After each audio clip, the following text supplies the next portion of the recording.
I'm curious your thoughts. Why are we paying attention to Ukraine and nothing else right now? And how that must feel to the folks in Central America who are migrating, to the folks in Africa who are dealing with 6 coups in 18 months. What's your take?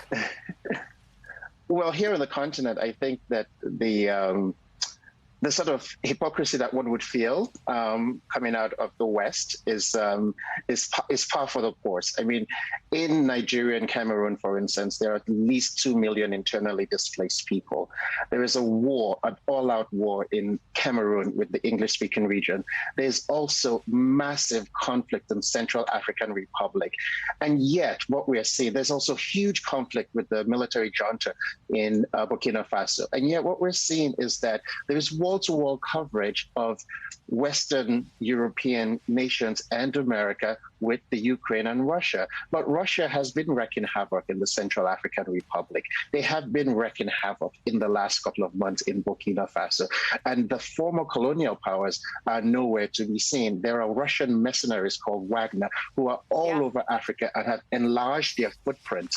So this is a situation where our former colonial masters, the United Kingdom, France in particular, have decided that perhaps the spoils are not here enough right now, and perhaps we should turn our attention elsewhere. And Russia, on the other hand, has had a long history with several African countries, being helpful to the freedom fighters, particularly in Southern Africa, and in Mozambique, in Angola, in Southern Africa.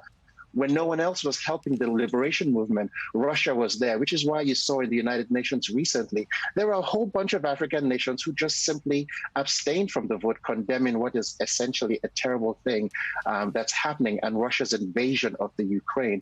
Russia has also, for people of a certain generation, Russia has trained many Africans, doctors, nurses in their schools, and given us the ability to go and learn over their higher education and come back and try and build our continent in ways that we have not seen perhaps with Western nations, where we have to struggle so hard to pay school fees.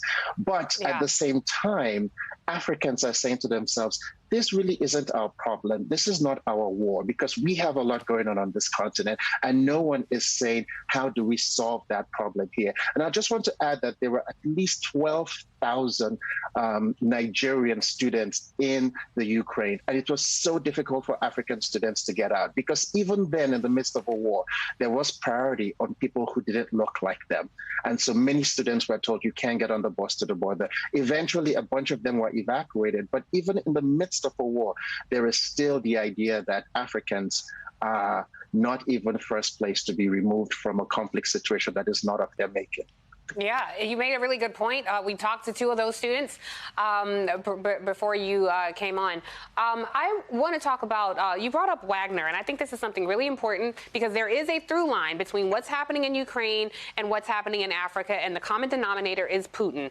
So Wagner, just so our viewers know, this is a mercenary group that is out of Russia. It's run by an oligarch who is close friends with Vladimir Putin, and they are running rampant in Africa. They just showed up in Mali in January last month. So as you know, Russia is making its way through Africa, there's also China. China has a very vested interest in Africa. So we do benefit from paying attention to what's happening on the continent, yet that is not happening. We're running up against a hard break, so I have to go soon. But what is it that you'd like Western communities to know about why it's important, aside from what you just said, why it's important to pay attention to what's happening on the continent, because what happens there casts a wide net of influence across the west of the globe as well. Sure.